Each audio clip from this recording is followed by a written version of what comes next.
Hello everyone, my name is समीक्षा। तो हमने सॉल्यूशन का लास्ट टॉपिक यहाँ खत्म किया था। हमने यहाँ डिस्कस किया था लास्ट में कोलिगेटिव प्रॉपर्टीज के बारे में। ठीक है, क्या डिस्कस किया था? कोलिगेटिव प्रॉपर्टीज के बारे में। तो हमने क्या देखा था कि कोलिगेटिव प्रॉपर्टीज वो प्रॉपर्टीज होती हैं जिसमें हमारे जो मेन किस पे डिपेंड करता है, नंबर ऑफ सोल्यूट पार्टिकल पे, ना कि नेचर ऑफ सोल्यूट पार्टिकल पे। ठीक है, और वहां हम डाइल्यूट सॉल्यूशन की बात करते हैं। तो ये हमारी चार कोलिगेटिव प्रॉपर्टी निकल के आई थी। फर्स्ट हमारी relative lowering of vapour pressure, इसका ये formula P naught A minus P upon P naught A is equal to mole fraction of B, B mean solute. Second elevation in boiling point, इसका formula delta TB, TB minus TB naught, और यहाँ delta TB is directly proportional to molality. तीसरा depression in freezing point, यहाँ पे जहाँ B है वहाँ F आ जाएगा और यहाँ पे T F not minus T F हो जाएगा। तो आप एक याद रखना, दूसरा आपको उससे याद हो जाएगा चेंज करके। सिमिलरली ये फॉर्मूला है टी एफ का, बस बी की जगह एफ आ जाएगा।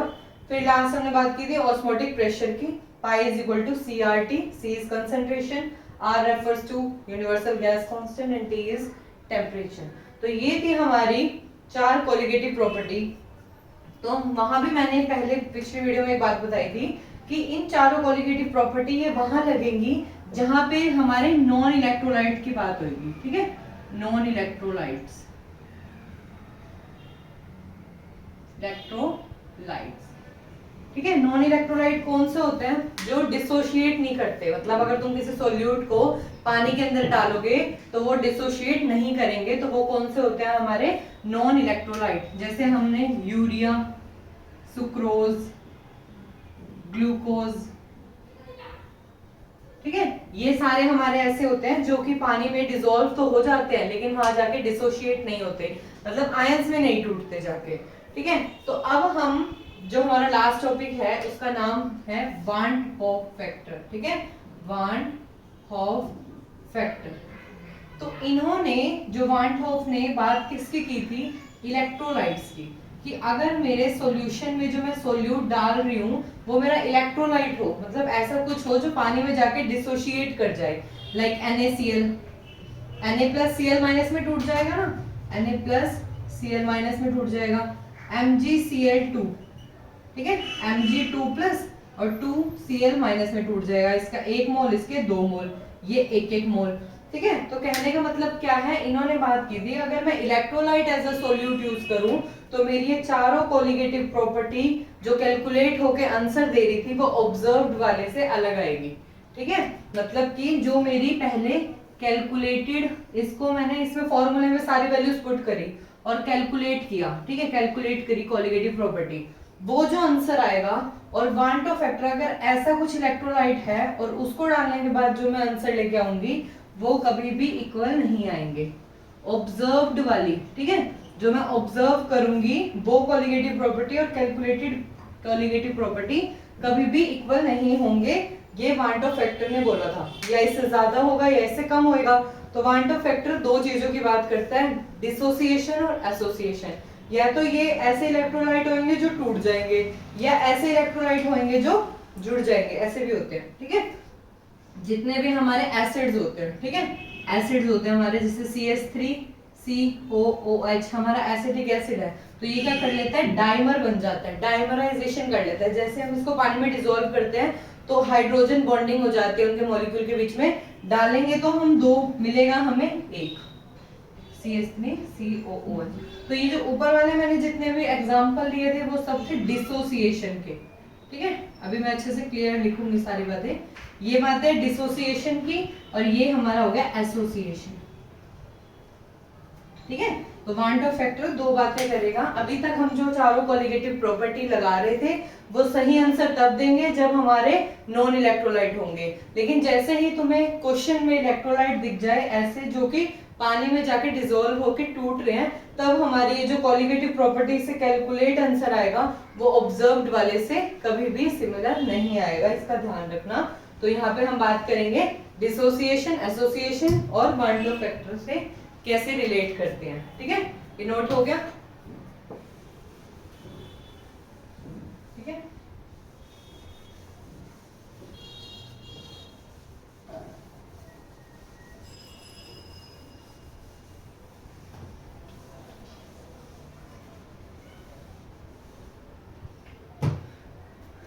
तो जैसे हमारा NaCl सबसे पहला एग्जांपल होता है, तो ये क्या होता है Na प्लस और Cl माइनस में ब्रेकआउट करता है। डाले हमने कितने थे 1 मोल, मिला कितना एक इसका, तो ओवरऑल क्या मिले हमें 2 मोल। तो हमारा जो वांटो फैक्टर को किससे डिनोट करते हैं I से, ठीक है। वांटो फैक्टर को किससे डिनोट करते हैं हम स्मॉल I से। तो I का फॉर्मूला क्या होता है total number of solute after dissociation divided by total number of solute before dissociation, ठीक है। आफ्टर डिसोसिएशन और बिफोर डिसोसिएशन। तो इससे अगर मैं इसका आंसर निकालूं तो कितना आएगा मेरा वांटो factor, total number of solute particle after dissociation. After dissociate होने के बाद ये कितने पार्टिकल मिले हमें 2, और बिफोर डिसोसिएशन कितना था 1। तो यहाँ पे हमारा वांटो फैक्टर जो है हमारा 2 आएगा, मतलब ट्वाइस आएगा। जो हमारा ऑब्जर्व, जो हमारा कैलकुलेटेड था और ऑब्जर्व था, उन दोनों में कौन सा ज्यादा आएगा हमारा ऑब्जर्व्ड वाला, ठीक है। इसको ध्यान रखना। अभी हम ये सारे टॉपिक डिस्कस कर रहे हैं डिसोसिएशन वाले के एग्जांपल से, ठीक है। डिसोसिएशन के एग्जांपल से मैं डिस्कस कर रही हूँ कि अगर ये मेरा मॉलिक्यूल वो डिसोशिएट हो जाता है तो उसके वांटो फैक्टर का मैं फॉर्मूला लगाऊंगी। तो फॉर्मूला लगा के मुझे यहाँ पे आंसर मिलेगा 2, मतलब जो मेरा ऑब्जर्व्ड वाला कॉलिगेटिव प्रॉपर्टी है वो मेरी ज्यादा आएगी कैलकुलेटेड वाली कॉलिगेटिव प्रॉपर्टी से। तो इसको बहुत अच्छे से मार्क कर लो, लिख लो। डिसोसिएशन के केस में है ये बात, ठीक है, याद रखना। डिसोसिएशन के केस में मैं ये बात कर रही हूँ, क्यों? क्योंकि मेरा मॉलिक्यूल अब है टूट गया है, ठीक है। सिमिलरली एक और एग्जांपल अगर मैं लूं, ये जो होता है हमारा Al2SO4 थ्राइस ऐसे करके होता है ना, तो ये कितने में टूटता है 3 एल्यूमिनियम, कितना ये 2 aluminium 3 plus plus 3 SO4 2 minus, ठीक है। 2 3 6 इलेक्ट्रॉन, 3 2 6 इलेक्ट्रॉन, हो गए बैलेंस। तो अब देखो आफ्टर डिसोसिएशन कितना है 2 प्लस 3 5 पार्टिकल है, इसके 5 मॉलिक्यूल हो गए, और दिया कितना था हमने 1 मॉलिक्यूल, तो हो गया ना 5। तो ऑब्जर्व्ड कॉलिगेटिव प्रॉपर्टी जो है इसकी वो ऑब्जर्व्ड वाली ज्यादा आएगी कैलकुलेटेड से, ठीक है। तो इसमें हमेशा जो हमारा ये है I है वो हमेशा ही बढ़ेगा, ठीक है। अल्फा से रिप्रेजेंट करते हैं हम किसको, डिग्री ऑफ डिसोसिएशन हो चाहे एसोसिएशन हो, अल्फा से इसको लिखा जाता है। तो यहाँ पे I की वैल्यू डिसोसिएशन में हमेशा ही ग्रेटर देन 1 आएगी। तो ये 3-4 बातें हैं। तो डिसोसिएशन को अल्फा से रिप्रेजेंट करते हैं, I की वैल्यू हमेशा ग्रेटर देन 1 आएगी, ऑब्जर्व्ड कैलकुलेटेड प्रॉपर्टी हमेशा, ऑब्जर्व्ड कॉलिगेटिव प्रॉपर्टी हमेशा कैलकुलेटेड कॉलिगेटिव प्रॉपर्टी से ज्यादा आएगी, और इसमें वांटो फैक्टर हमेशा ही 2 आएगा, मतलब डबल आएगा उसका, ठीक है। तो जितना वांटो फैक्टर आएगा मतलब मेरी कॉलिगेटिव प्रॉपर्टी उतनी ज्यादा बढ़ गई है। जैसे 1 था तो मुझे मैं मानूंगी 1 मोल मेरी कॉलिगेटिव प्रॉपर्टी थी, अब इसका I वांटो फैक्टर 2 आ गया तो मेरी कॉलिगेटिव प्रॉपर्टी भी डबल हो गई। इसका जो I है वो 5 आ गया, मतलब मेरी कॉलिगेटिव प्रॉपर्टी 5 टाइम्स इंक्रीज होगी, ठीक है। जो पहले मेरी कैलकुलेटेड थी और अब जो मेरी ऑब्जर्व आई है उन दोनों में 5 गुना का डिफरेंस आ रहा है, ठीक है। तो ध्यान रखना है इन सब बातों का। सिमिलरली अब मैं इसमें एक जनरल फॉर्मूला निकाल के लाते हैं हम, ये सारा हो गया नोट। तो ये सब मान लो तो 2 एग्जांपल लिए हमने, कितने भी एग्जांपल हो सकते हैं ऐसे तो डिसोसिएशन के, ठीक है। तो एक जनरल सा हम लेके चलते हैं कि अगर मेरा कोई AN ऐसे कुछ है और वो टूट किस में रहा है Na में, मतलब इतना है तो वो टूटेगा, कितने भी हो सकते हैं 1 2 3 Na में टूट गया, ठीक है। तो अब हमारा ये जनरल फॉर्मूला है कि कोई n नंबर A के मॉलिक्यूल हैं, वो जब डिसोसिएट हो रहे हैं तो Na बना रहे हैं। तो स्टार्टिंग में इनिशियल ये हमारा 1 है तो ये अभी हमारा 0 है प्रोडक्ट। आफ्टर डिसोसिएशन जब ये डिसोशिएट हो जाएगा, डिसोसिएशन, ठीक है, अगर ये 1 था पहले, इसमें से अल्फा डिसोशिएट हो गया तो यहाँ कितने बनेंगे n अल्फा, ठीक है। तो हम इसका वांटो फैक्टर कैसे निकालेंगे, ऊपर रखेंगे टोटल जो आफ्टर डिसोसिएशन है और नीचे रखेंगे इनिशियल बिफोर डिसोसिएशन। तो आफ्टर डिसोसिएशन क्या है 1 minus alpha plus N alpha upon में बिफोर डिसोसिएशन 1। ठीक है, तो यहाँ से मैं लिख सकती हूँ, ये तो इसके साथ मल्टीप्लाई हो जाएगा, कैंसिल हो गया। आई ये 1 इधर ले आओ, आई माइनस 1, ये हमारा बच गया अल्फा, अगर मैं इसमें से कॉमन ले लूं तो ये मेरा बच गया एन और माइनस 1। ठीक है, माइनस 1 जब मल्टीप्लाई करोगे तो यही बनेगा। तो मुझे यहाँ से अगर अल्फा की वैल्यू चाहिए तो इसके डिवाइड में आ जाएगा, तो हो जाएगा आई माइनस 1 एन माइनस 1। तो ये तुम्हारा डिसोसिएशन के केस में अल्फा का फॉर्मूला आ गया। अगर तुम्हें अल्फा निकालना है, अगर तुम्हें अल्टा दे रखा है, एन क्या है कि कितने नंबर ऑफ मॉलिक्यूल टूटेंगे। ठीक है, अगर यहाँ A2 है तो 2A टूटेंगे, 2 मॉलिक्यूल A के हैं तो 2A टूटेंगे, 3 मॉलिक्यूल A के हैं तो 3A टूटेंगे। ठीक है, तो ये n वो है और I तुम्हें दे रखा होगा अल्फा। अगर तुमसे कोई कहे कि तुम्हारा अल्फा 100% मतलब डिसोशिएट है, तो मतलब तुम्हारी अल्फा की वैल्यू 1 है। ठीक है, अगर तुमसे कहे तुम्हारा अल्फा 80% डिसोशिएट है, ठीक है, तो तुम्हारा उसका मतलब तुम अल्फा की वैल्यू लोगे 0.8। ठीक है, अगर तुमसे कोई कहे 70% डिसोशिएट है तो तुम अल्फा की वैल्यू लोगे 0.7। ऐसे करके तुम वहां वैल्यू पुट करोगे। न्यूमेरिकल में तुम्हें कहेंगे कि 50% डिसोशिएट हो गया, 60% डिसोशिएट हो गया, तो उसका मतलब तुमने वहां अल्फा की वैल्यू कितनी लेनी है 0.5 या 0.6, जैसे भी तुम्हें वैल्यू दे रखी होगी। जब अल्फा 100% डिसोशिएट होता है तो अल्फा की वैल्यू 1 होती है, इसका ध्यान रखना। तो ये सब हमारा सारी ये इंपॉर्टेंट फॉर्मूला अल्फा का आयोटा माइनस 1 एन माइनस 1। ठीक है, I minus 1 N minus 1 same same है ना, आई माइनस 1 एन माइनस 1। ठीक है, अब हम देखते हैं जब हम एसोसिएट करेंगे तो हमने इसमें क्या क्या बातें देखी। एक आई ग्रेटर देन 1 आएगा और हमेशा ट्वाइस आएगा, डबल आर हो जाएगा। ठीक है, अब हम बात करेंगे एसोसिएशन की। ठीक है, अब उल्टा हो जाएगा, आई ग्रेटर देन 1 नहीं होएगा, लेस देन 1 हो जाएगा। अब हम बात कर रहे हैं एसोसिएशन की। ठीक है, तो एसोसिएशन में हमारा मेन हमारा फॉर्मूला जितने भी एसिड्स होते हैं, ठीक है, लाइक हमारा एसिटिक एसिड है, तो जब ये पानी में घुलेगा तो ये क्या हो जाएगा डाइमराइज हो जाएगा। कैसे, देखो ऐसे CH3COOH होता है ना, एक O और एक OH। सिमिलरली दूसरा हमारा मॉलिक्यूल होएगा, यहाँ बना देती हूँ, इसका OH और इसका O और यहाँ पे CH3 ऐसे करके। तो ये OH हाइड्रोजन बॉन्ड कर लेंगे, ये वाले OH आपस में हाइड्रोजन बॉन्ड कर लेंगे। तो डाले हमने 2 मॉलिक्यूल थे, मिला कितना हमें 1 मॉलिक्यूल।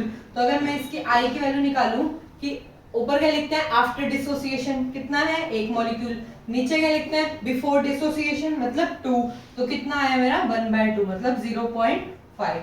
तो हमेशा इस केस में किसमें एसोसिएशन में हमेशा मेरा क्वांटम फैक्टर लेस देन 1 मिलेगा, ध्यान रखना इस बात का।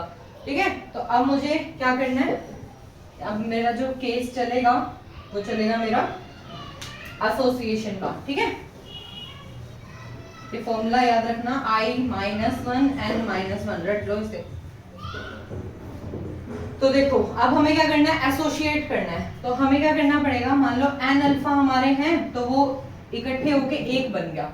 ठीक है, मान लो यहाँ 2A थे तो वो A2 बन गए, उल्टा कर दिया हमने, जो पहले वाला था उसका उल्टा कर दिया। अब इनिशियली ये जब 1 है तो ये कितना है 0, और अब आफ्टर एसोसिएशन जितना इसमें से जाएगा उतना यहाँ बनेगा, लेकिन अब यहाँ कितना बनेगा अल्फा बाय n। ठीक है, हमेशा उसका आधा बनता है जितना होता है। अगर यहाँ मान लो A3 होता मतलब 3A होता और वो A3 बन जाता तो मेरा आयटा कितना आता 1/3, 1 यहाँ बाय में 3, तो यहाँ पे अल्फा अगर ये बनेगा तो ये n डिवाइड में आ जाएगा। याद रखोगे अब इसको, 1 माइनस अल्फा बाय n। तो हम क्या करते हैं, 1 टू फैक्टर क्या निकालते हैं, after dissociation divide by before dissociation.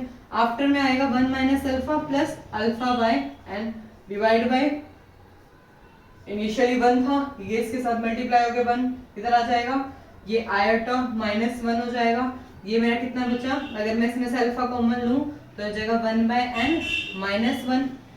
ठीक है, इसे सॉल्व करोगे तो ये माइनस अल्फा और alpha by n, alpha common ले लिया मैंने, तो मेरी अल्फा की वैल्यू कितनी आई यहाँ से iota minus 1 divide by 1/n minus 1। ठीक है, अब क्या फर्क है उसमें क्या था आयोटा माइनस 1 n माइनस 1, इसमें क्या फर्क है आयोटा माइनस 1 1/n माइनस 1। वहां n-1 था या 1/n-1 है, बस ये फर्क है एसोसिएशन और डिसोसिएशन में। समझ आया? ठीक है, तो ये हमारा एसोसिएशन का जनरल केस था।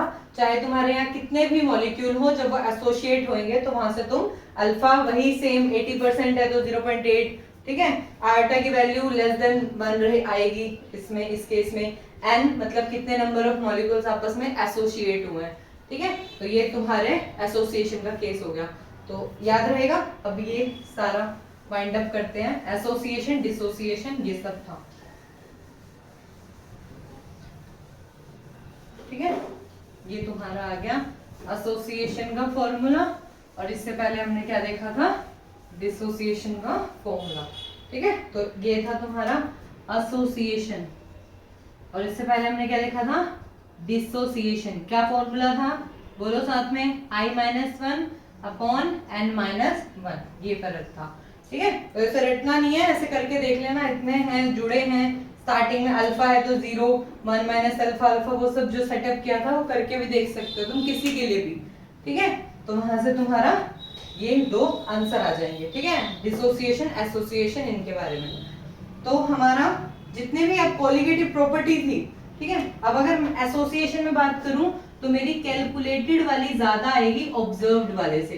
क्यों? क्योंकि इसमें हाफ हो जाता है ना, जो आयोटा होता है वो कितना आ जाता है 1/2, और इसमें आयोटा कितना आ रहा था 2/1, मतलब डबल हो जाती है।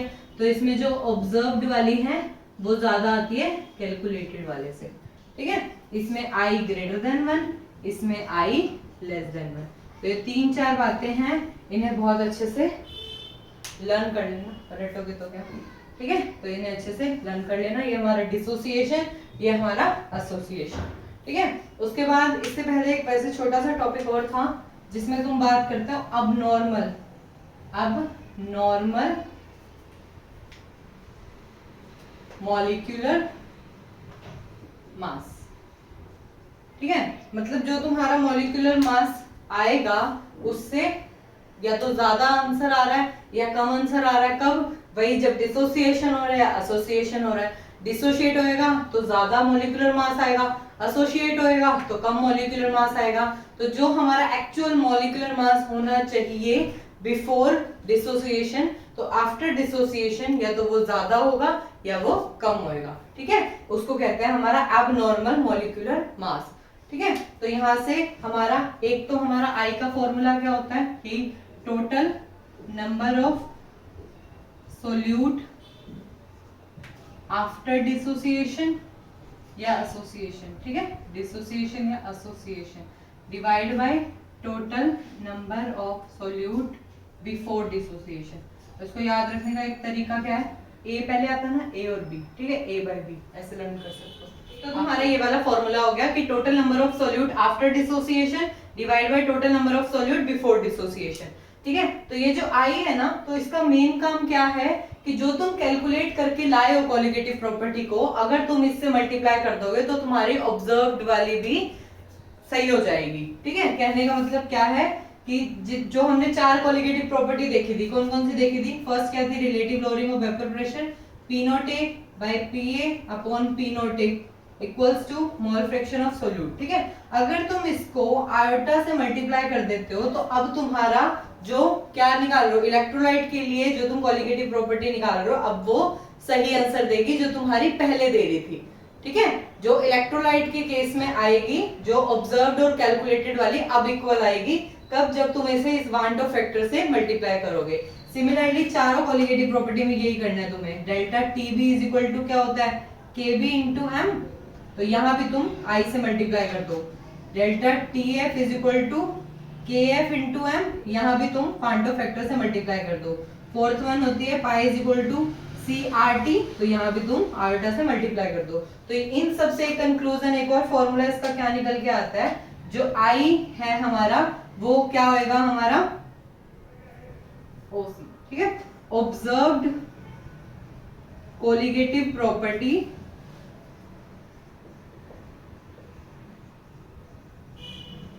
Divide by calculated colligative property. समझ आया?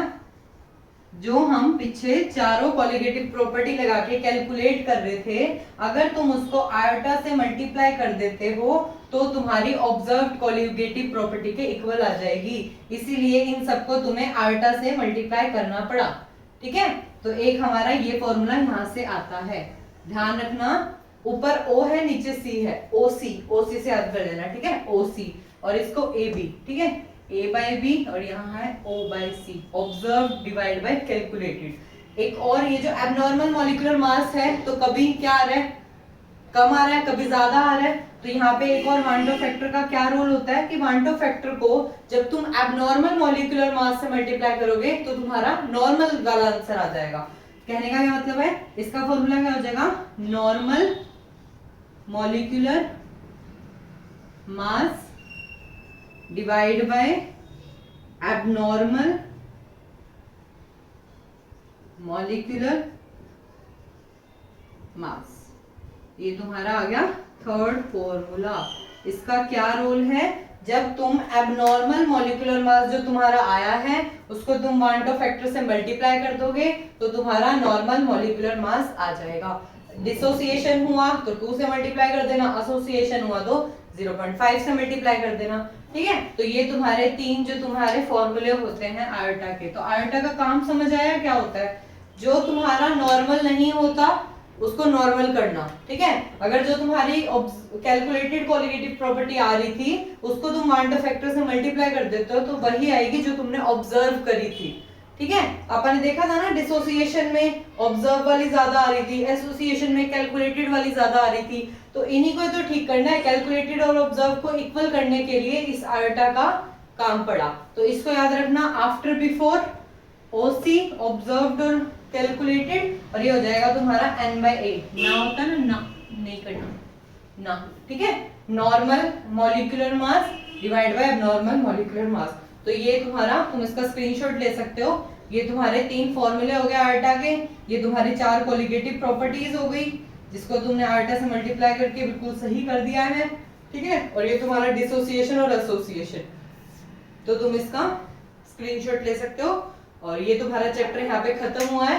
तो सॉल्यूशन को हमने 4 पार्ट में डिस्कस किया है, तो ये तुम्हारा 4th पार्ट बना है। तो यहाँ पे इस चैप्टर को हमने खत्म कर दिया।